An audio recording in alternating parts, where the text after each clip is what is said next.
Funding for this program was made possible by the Heinz Endowments. Thank you.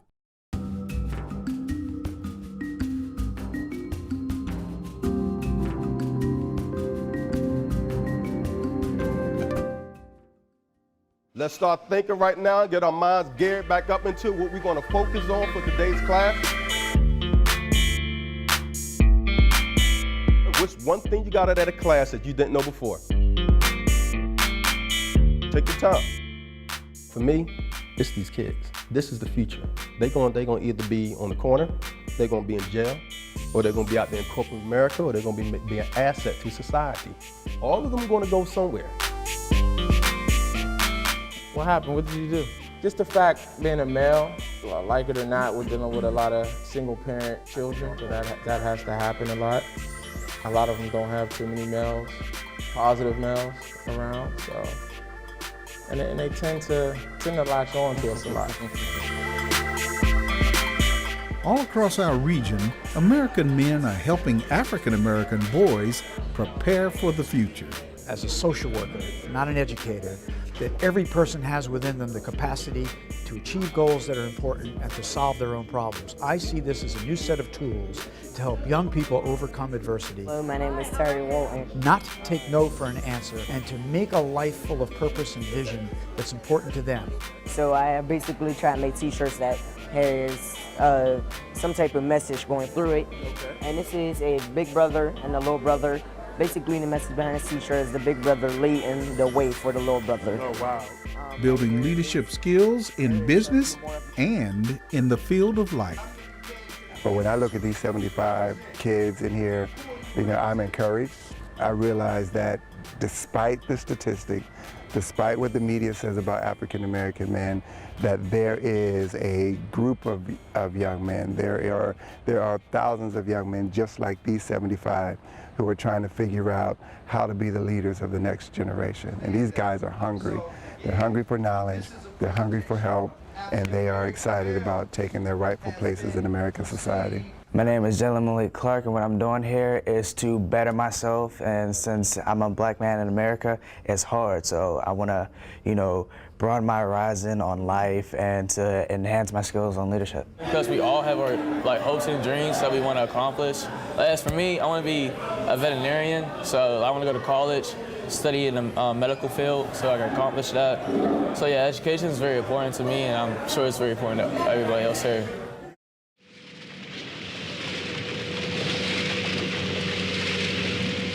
For a long time, American success seemed to come with a guarantee. Anyone who was willing to work hard, dream big, and keep their nose to the wheel could achieve the so-called American dream. And while that dream hasn't always been available to all Americans, particularly African American men and boys, there are those who've devoted their lives to tailoring that dream to fit the dreamer. What can you say this program has meant to you? This program did so much for me and my family.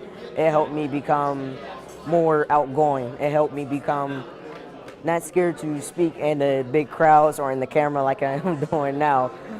It's easier to speak one-on-one with people, hold a conversation, helped me with my mathematics and plenty of things like that. It also kept money in my pocket. We believe that learning to think entrepreneurially and having the experience of business creation brings lifelong advantage to young people. Our organization targets kids in lower income communities because typically the highest percentage of underachieving, academically struggling, and economically disadvantaged young people live in those neighborhoods. We're trying to get them to see that no matter their circumstance today, they can create new possibilities for a life of opportunity and success. At Little Brother Apparel, we sell t-shirts for a wide variety of consumers, starting with the ages of 12 to 21 because it has more of a younger generation appeal. Right here is one of my many designs. It's a little brother design. It's basically two brothers holding hands, walking down the street. Little brother listening to music, big brother holding his hands, leading them the way. My inspiration behind the whole business was my little brother. They helped him develop more applicable math skills that he can use because he's in honors classes. So algebra and honors was hard for him, even though he still maintained a B. After entrepreneuring youth, he took his B to an A. It really has helped him a lot to definitely achieve, especially in honors math class. So yeah, he did good. They're doing a good job. Tyree Walton is a student at Manchester Academic Charter School, where teacher Dennis Henderson is his entrepreneuring youth sponsor. Some of the students volunteer to come on Saturday because they do have very dedicated personality. How did imperialism set the stage? And it's not just students, it's their parents, so we have dedicated parents and dedicated students. And once they signed up for the entrepreneuring program, they were aware that this was something that was a 2-year commitment. They had to commit Saturdays as well as summertime. And these students, they just stuck with what they had signed up for. And we try to make it as entertaining as possible while they are learning, so that way it's not grueling, extended day of the week as far as schoolwork. The conjunction between what we do at Max and what we do with Entrepreneuring Youth and other programs that we do as far as hands-on applicable learning, it takes it beyond the classroom. So they might learn a concept in the classroom, but to go out and actually apply that concept into something that is applicable to our society and our community, whether it's entrepreneuring or whether it's doing mock trials within the courtroom, the students are actually taking something that they learn about in the room, but now they're actually demonstrating that skill in a way it will be applied in the real world. The event today is the final round of our business plan competition, which is named after the late George W. Tippins. So it's the Tippins Business Plan Competition, in which the competitors from all around the region, from Fayette County all the way to Beaver County and through Allegheny County, have come up through the ranks of a long process of competing on and pitching their business ideas. And tonight they've pitched their ideas for the final time, and they'll soon learn how much money they win to invest in their business. Thank you for the consideration of J&J Soothing Cream, the real deal.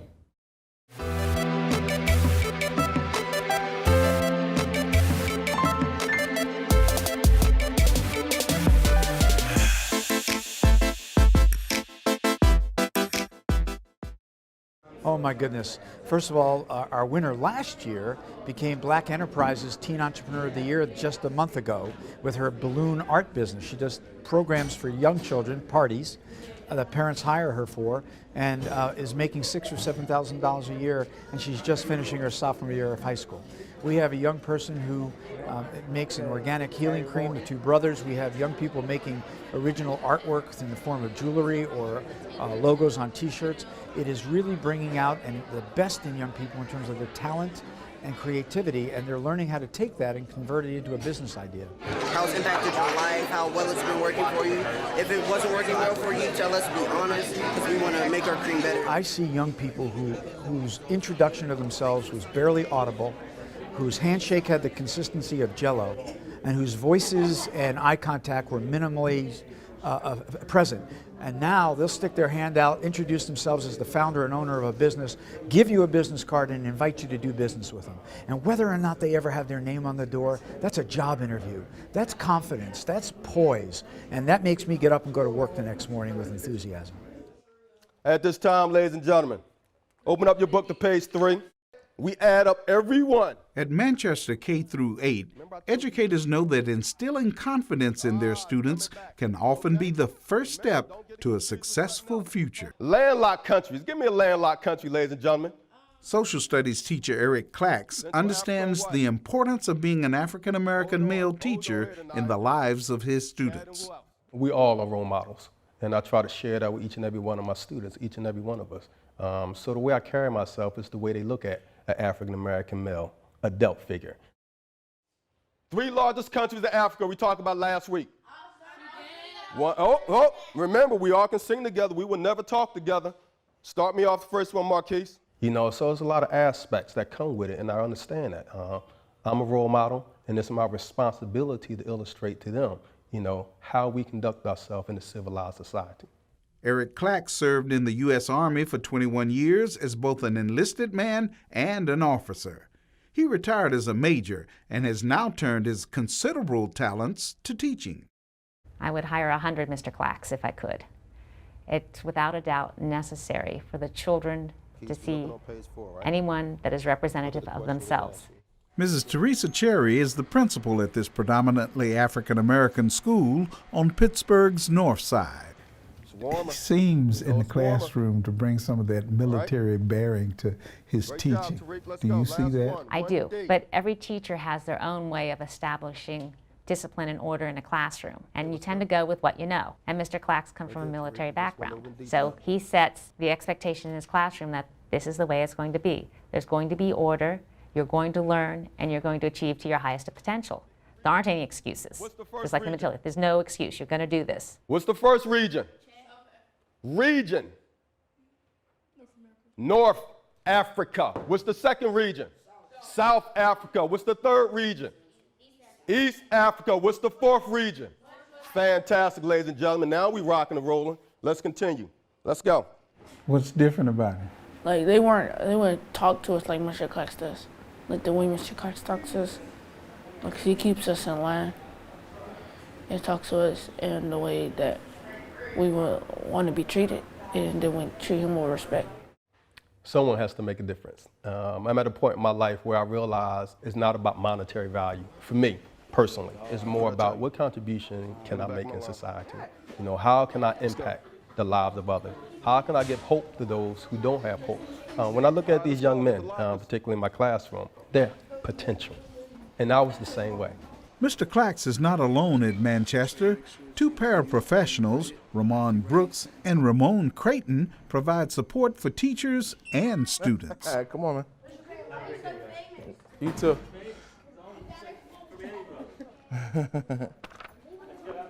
Come on, we're going this way. Here, it's for you.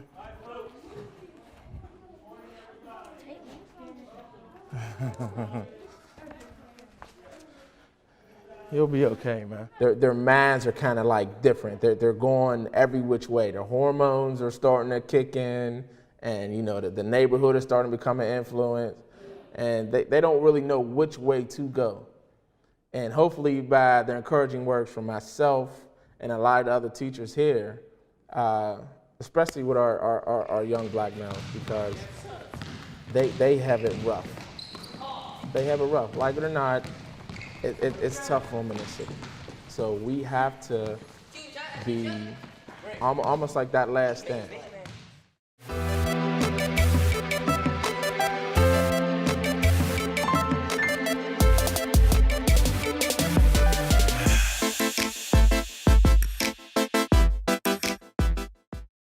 I'm not a teacher. I'm a paraprofessional, but I've had a lot of kids tell me, like, I wish you were my teacher. I wish you were, you know, because at least, you know, you would listen, you know, you could talk to us. Mr. Creighton, who's in in-school suspension, spends his time mentoring the males that go through there. And he checks up on them. He doesn't just see them on the 1 or 2 days that they end up in his room. He goes out and seeks them out. He goes out at lunchtime, you know, how you doing today? You know, he's trying to build a relationship with the kids so that the triggers don't happen, that they end up in a negative situation in in-school suspension with him. And Mr. Brooks, he heads up the after-school sports programs for the children in the building, and he works really hard to mentor several of the children. And he also checks in with the kids to make sure that they're gonna have a good day. He's there at the door greeting them when they come in the morning. You know, how you doing? He knows the kids, everybody knows the kids. They know the kids that are having a rough day. It's tough, I'll be honest, it's tough. Most of our kids are coming from, you know, homes that have some issues and some problems, but that's what I got hired for, to be able to help these kids, you know, with the problems that they have. When they get to school, primarily, a lot of the issues that we have are kids that, you know, they're resistant to authority. A lot of male, you know, African-American male, you know, the male authority figure is not in the home. So a lot of times they're really resistant, you know, towards what we ask them to do and what we need them to do. But we make sure that we continue to mentor them and give them the right encouragement to help them each day that they're here.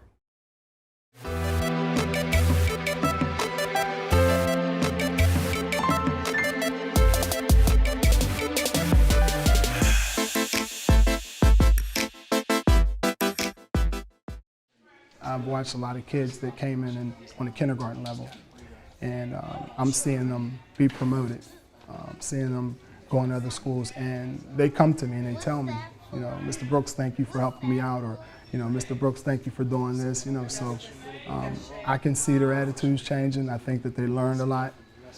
So yeah, I do. I think I do make a difference. All right, well, give me a high five. Give me a high five and I'll see you later, all right? Okay.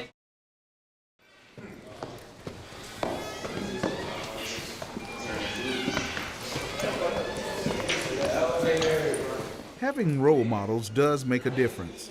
And it becomes even more critical as these African American boys grow into manhood. Dr. Rex Crawley and the Black Male Leadership Development Institute prefer a hands-on approach. My life strategy, my life's work, my life research centers around the healthy development of African American boys and men. Dr. Crawley is the Assistant Dean at Robert Morris University and the co-director of the BMLDI.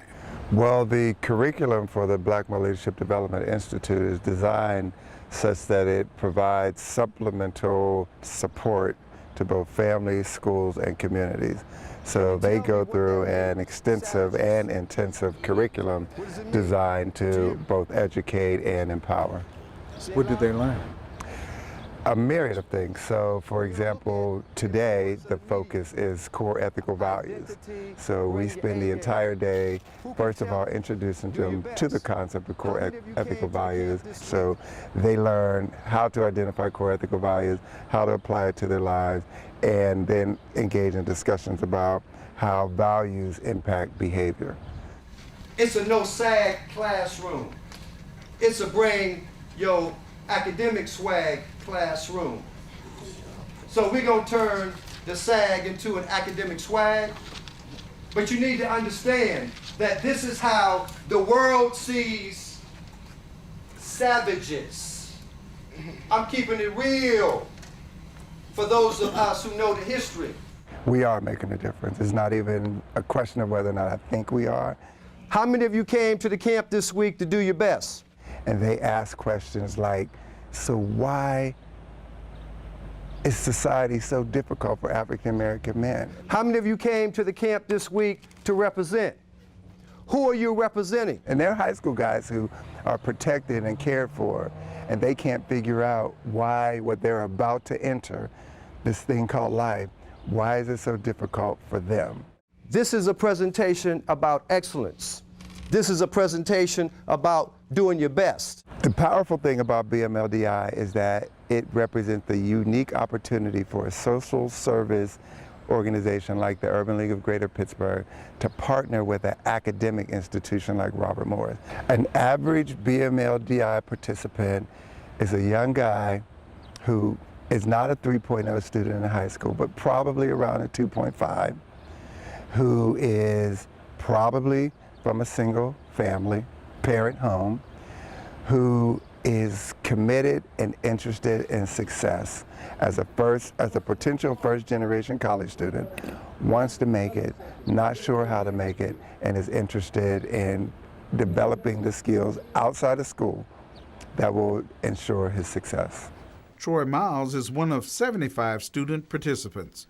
Troy says the Institute has opened his eyes.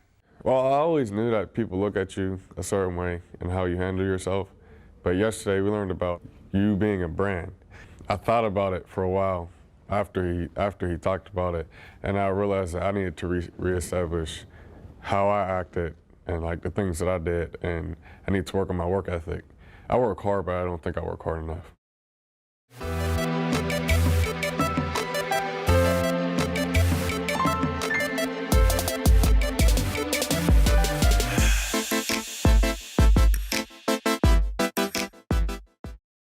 A few months ago, I was thinking to myself, and I realized I needed help. And I thought about it longer, and I realized it's because I didn't have a dad. You know, I didn't have a male figure to look up to. So I guess that's what I've been looking for these past couple months. And I've been hopping around places, you know, but everybody seems to be really busy. But there's a lot of guys here that you could talk to help you out. For Sabrina Saunders, who is co-director of BMLDI and director of Education Youth Development for the Urban League of Greater Pittsburgh, those strong connections are at the core of the Institute's mission. The Black Male Leadership Development Institute is not a program. This is a life-changing experience for most of these young men, many of whom have never been away from home. They've been exposed to a college campus. They have met and had an opportunity to communicate with some of the most prominent African American men in our community. This is something that they'll never forget. Well, I had actually received an application from my aunt, and I had it for a few weeks. deciding whether I wanted to come or not. And at the last minute, I just got this feeling that it was going to be good. It was going to turn out good. So yeah, I filled it in. And I came here and it actually turned out for the best. I'm learning how to be a leader, stuff like that, make good decisions. And we actually do care about our education, because sometimes when I see people in school, like, kind of makes me feel bad for them, because like they really don't want an education, so they're taking away from other people who actually do. And they're like giving us a bad reputation. My test is to do my best. I'm on the move to improve. What I'm doing here is to better myself, and since I'm a black man in America, it's hard. So I want to, broaden my horizon on life and to enhance my skills on leadership. Because while you sleeping, somewhere in Korea, somewhere in Asia, somewhere in Japan, somewhere in Europe, somewhere else in the US, there's someone your age right now who got up early in the morning, who's preparing to meet you at some point in your lifetimes. It could be in a classroom, it could be on the football field, it could be on the basketball court, and while you're sleeping, that individual is preparing to defeat you. And so you need to understand that bringing your A game is about doing your best. When the Black Male Leadership Development Institute began, it was a much shorter and less intensive program. This is our 5th year. We started out as a one-day leadership summit. We went to Duquesne, because at that point it was the Urban League of Greater Pittsburgh, and Duquesne University was their host. And actually our university president attended with me. We had the same reaction, like, wouldn't it be cool if we brought these kids to campus and did it for like 3 days? And we did the 3-day experience, and it was wonderful, but we said 3 days is not enough. So we moved to 5 days, and we did it for 5 days and said, we still need more time with these kids. So we went to 7 days.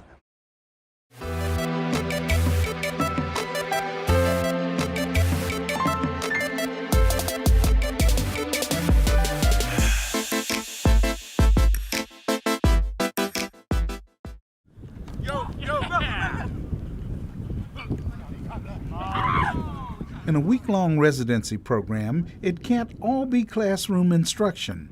There's got to be some downtime. Right, so one of the things that we were committed to is that in their recreation time, for example, we know that their natural desire and inclination is probably going to be basketball and football. They do that all the time. You could do that in any field.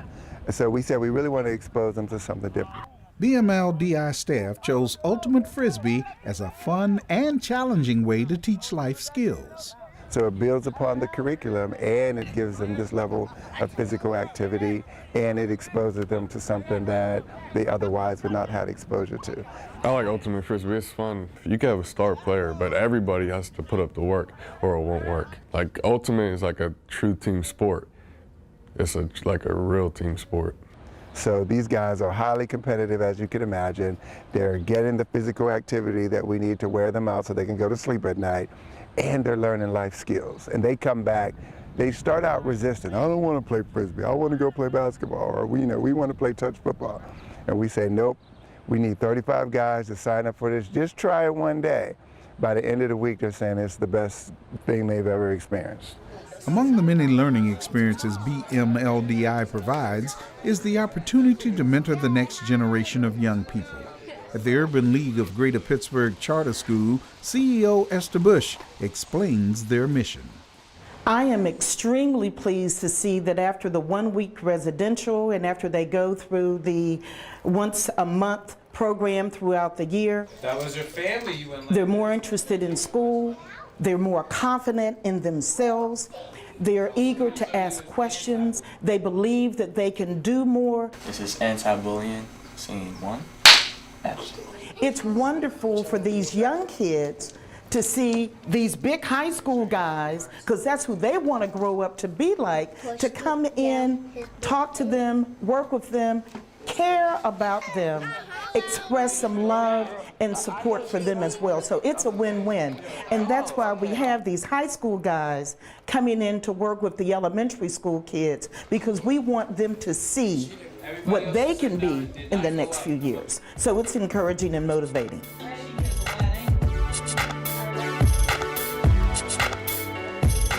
absence of positive adult role models can leave an unfortunate void in a young man's life. But as long as there are people willing to fill that void, there's always hope for teaching success. Young black African-American males, they need role models. They need other black males who look like them in the classroom. And what do we know about the colonies? A lot of them, what they tell me, you know, you look like my dad, you smell like my dad. That's something they can relate to. They need that male figure. Chris, race matters greatly, and I'm cognizant of that every day that I'm alive in terms of the barriers put in front of young African American people in our community. I believe that racism, like sexism and other bigotries, is a form of institutional barrier. If a young person can learn how to navigate in life, how to see opportunity and go beyond those first doors where they're closed in their face, and say, I am not going to be a victim to this. I'm going to create opportunity. I'm going to open the door whether I'm invited or not. And if I don't want to go through that door, let it be by choice, not by history or other people controlling the circumstances. You know, all across the diaspora, I think we have a responsibility to save what some folks would say is a dying generation.